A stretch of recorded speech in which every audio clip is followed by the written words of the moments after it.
Hello, VBL. Firefall's here, coach of the Pancham Pianists. And you know what?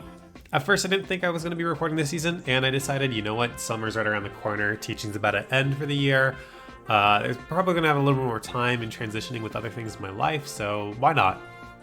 So we're gonna be recording our matches for this first champions season of the VBL. So here's my team breakdown. We're going with a Kirby theme today. Can't believe I haven't done a Kirby theme yet for any of my drafts. If I have, then I've just completely forgotten, but I don't think I have. So getting right into it. Got some cool transitions. Okay, things about Regulation MA in general. There are no IVs anymore, and you have one extra EV point in the way that the new EV system works. Instead of, the whole 252 thing, now it's 32, where one EV equals one stat point, and you just get one extra from before. I'm not sure how big of a difference that makes in some of the roles, but generally it means you get one additional point of bulk, or one additional point of speed, which is always nice. But no IVs means that there's going to be a lot more speed ties when it comes to the slower end of things like Trick Room. You can't do as kind of funny 27 IVs, so you underspeed some things in Trick Room and outspeed them in Tailwind and whatnot. Honestly, I don't think it impacts the game too crazily, but we'll see. We have a pretty small board. This is not a huge format. We've separated Mega Evolutions and their base form counterparts. So if you draft the Mega Evolution, you have to use it as a Mega Evolution. You have to use a Mega Stone. You can choose when to Mega Evolve, but you can't hold any other items. If you draft the original version, you can use other items, but you can't use the Mega Stone and whatnot. So some Pokemon might be better as their Mega Evolutions, some might be better as their base forms. Kind of finding value in the board is choosing when to draft a Mega Pokemon that you might just be using more so as a regular Pokemon to save points and whatnot. It depends. Obviously, Mega Evolution is back. There are no NFEs on the board, so only fully evolved Pokemon and Pokemon Champions. Not that Porygon Z is in the game, but if it was, that means no Porygon 2. Same with Magmar and Electabuzz and any other NFEs that see some kind of common play. Also in draft, that's huge because you normally want cheaper Pokemon that fulfill the same roles, such like Torracat, maybe even Litten for Incineroar and whatnot. Those don't exist anymore. So there are fewer Pokemon that can do very specific things, which makes it a little more interesting. And then lastly, we have fewer items than normal. Basically, resist berries, type boosting berries, choice scarf, focus sash, mental herb, no power herb. Scope lens, there's a few kind of weird ones. No assault vest, that's big. No life orb, no choice band or specs. So damage is generally gonna be lower on that end. Scarf is still in, that's pretty big. So one of my main things going into this draft was thinking about how Champions' kind of ladder is looking, and seeing if that's applicable to draft. And dual mega teams have been really dominating the ladder. Bringing two Pokemon that can mega to a battle or a set and choosing which one you want to use in the moment has been really good because of the lack of items. You often don't mind giving up an item on something, and being able to even run it without it. Like you've been seeing a lot of Mega Aerodactyl and Mega Charizard teams, for example, where you'll Mega Charizard, but you'll still bring Aerodactyl. You just won't have an item for the match, and it still does good things. You don't necessarily need an item to be useful. We'll get into how I've adapted that into my team later on. Poor Kirby. But a couple important notes. Roll compression is pretty important on a board like this. Like I said, there's fewer things that can do exactly what you want them to do because there's no NFEs. So it's very different than other drafting seasons. It's definitely felt like that. You will get sniped. I got sniped. I don't know. I didn't count really, but it felt like at least 8 times. It was pretty brutal. I found things I ended up liking, but I definitely had to change my plans several times. And lastly, the question is, how is your Mega or Megas fit into your team composition? Some people like to build around their Megas. Some like to use them more as supporting pieces that kind of just are good on a team, but the team doesn't necessarily need a Mega. That's kind of the way I went. You'll see it in a little bit. And then some people kind of just like neglected to draft megas until the very end because they didn't really care too much about building with them as a core part of their team, and just kind of got them as supplementary tools. I kind of went with that middle approach, right? So getting right into the draft, we're going to start with Basque Legion. His nicknamed is Kine. Kine is Kirby's fish friend. This might just be the strongest Pokemon in the format during the Indianapolis Regional Championship this weekend. During day 1, I believe it was on something like 50 to 60% of teams, which is ridiculous. That's just crazy.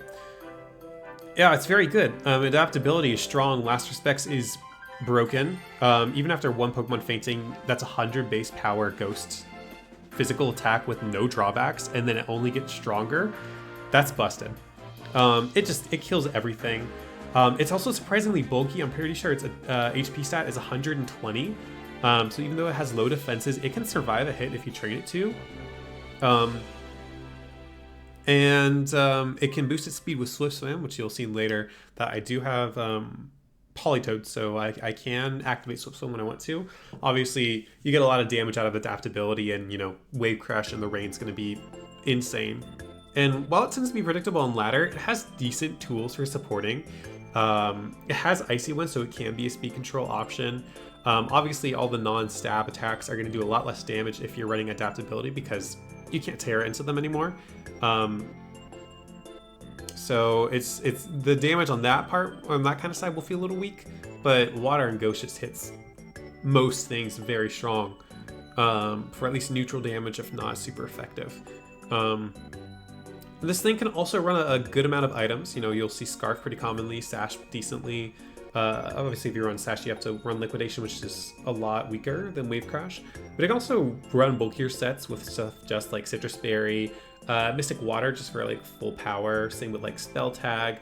It's strapped. You can run anything on anything. This thing doesn't have to be one-dimensional like it might seem at first. Even if it was one-dimensional, though, it's just so strong. Next up, I chose Archaladon as my second pick because it got back to me, and I was not originally planning on taking it, but I was like, okay, well, I think I'm making the raid team. I can't not take Archaladon if it's here. So Archaladon, King Dedede is here. To be honest, I'm not so excited about using this Pokemon. It doesn't really feel like my kind of play style, but I'm gonna learn how to use it. We'll see. I know it's broken.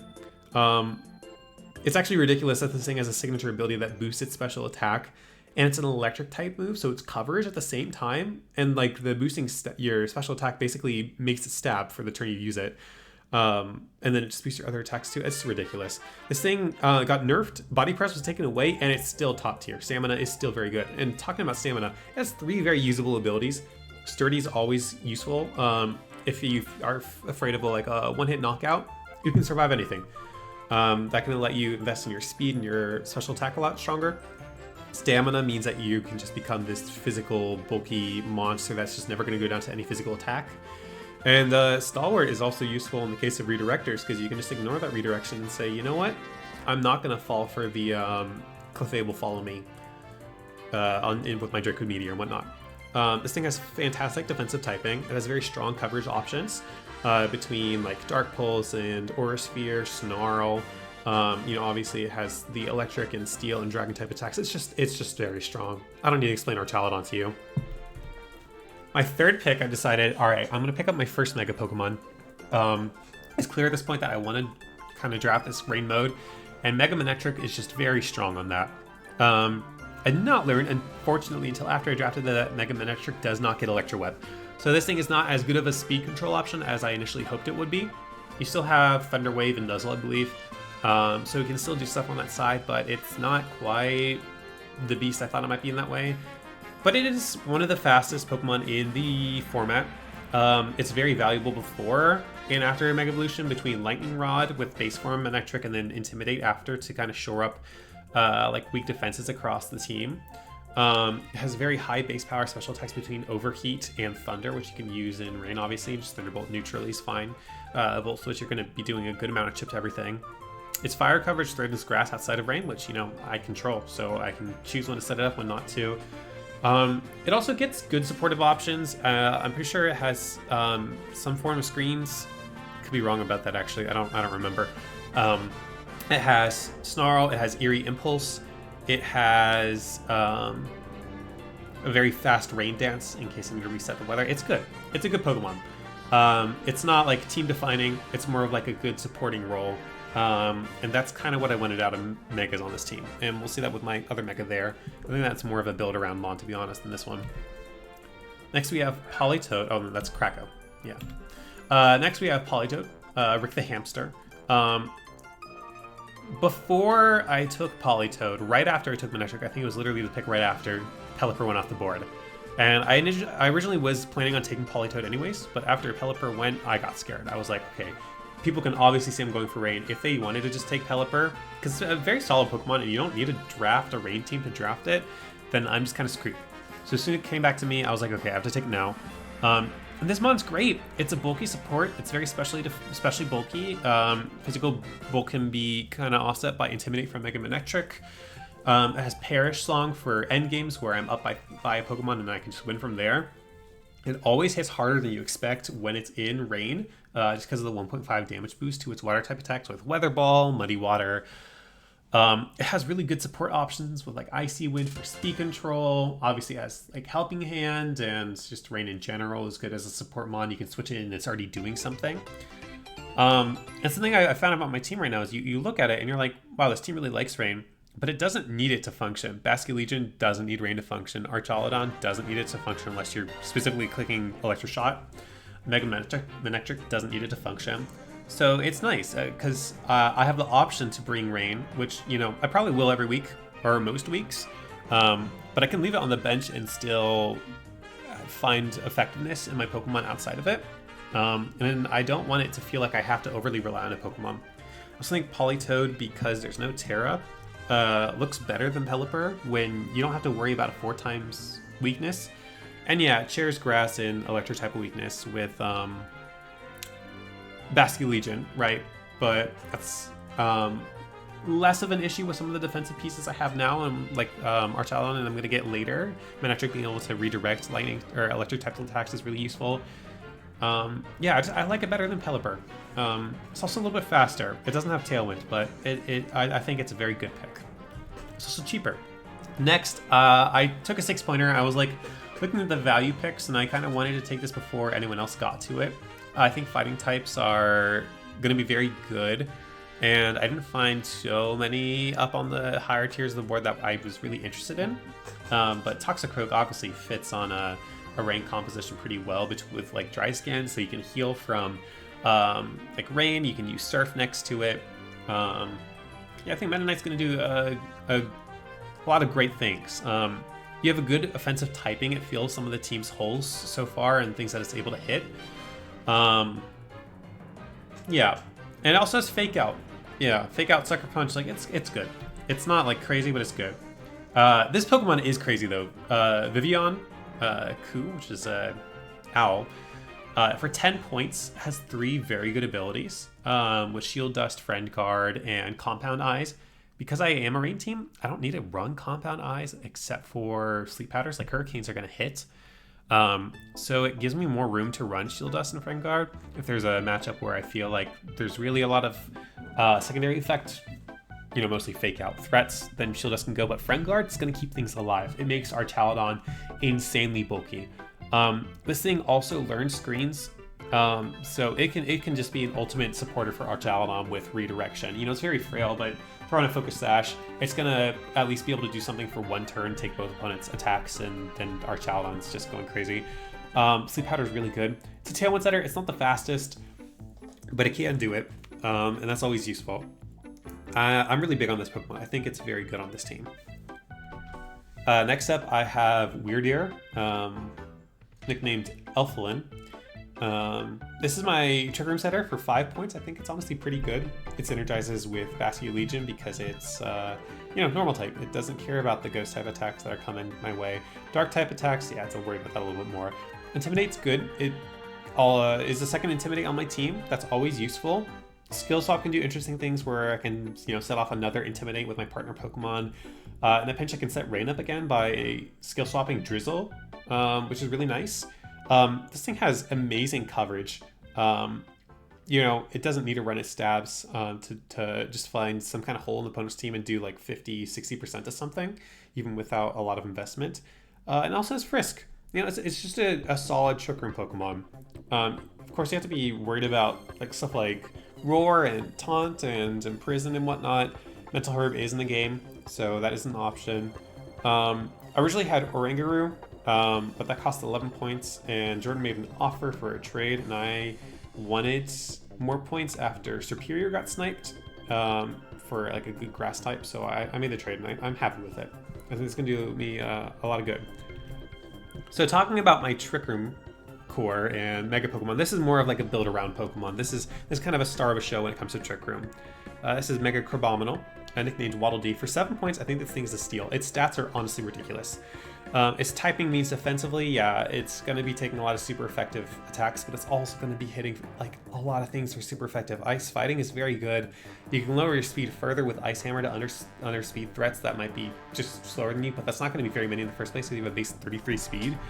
It makes great use of Iron Fist with Drain Punch, Ice Hammer, Mach Punch that recently got added to its kit. I think it's kind of funny, between this and Mega Manectric, I kind of just have Miraidon and Ice Rider. But instead of in Reg I, it's, you know, the Mega's form of it in Regulation MA. So yeah, I'm big on Crab. I think it's going to be very good, especially with a lot of the support tools that my team has. And you know, it doesn't mind rain. It prevents a fire type weakness from being as harmful. Alright, so here's the grass type I was talking about. Originally I wanted Superior. After Superior went, there was nothing in that kind of point range that I really liked based on my team's kind of defensive profile. And getting a Dark type is really nice for the potential ghost that might be an issue into Basque Legion. So I'm happy to pick up Meowscarada. I've used it before. It's good. It's maybe a little bit weaker than you always expect, so it's not going to be getting those huge knockouts all the time. But it can do a lot of good things, and it's really fast. Protean can change its typing in a pinch. You can always sash on Overgrowth for the boost on Flower Trick. It has Ally Switch, which is really useful for support. It's just a good Pokemon. Grass has got a good type to hit those water types if I don't want to bring Mega Manectric, and I don't need to rely on Electro Shot from Archaludon. Knockoff is good. Knockoff is always good. Yeah. Alright, now we're down to my final two Pokemon, and they're both one-pointers. But the fun thing about this board is because there are no not fully evolved Pokemon, a lot of the one-pointers are still very usable. Such as the case of Camerupt. Last season of VBL was like ultra low tier. Camerupt was my first pick. It's kind of funny that it's one of my last ones this time. Nicknamed Gooey. It's a fire and ground type. I don't have either of those for my team. That's awesome.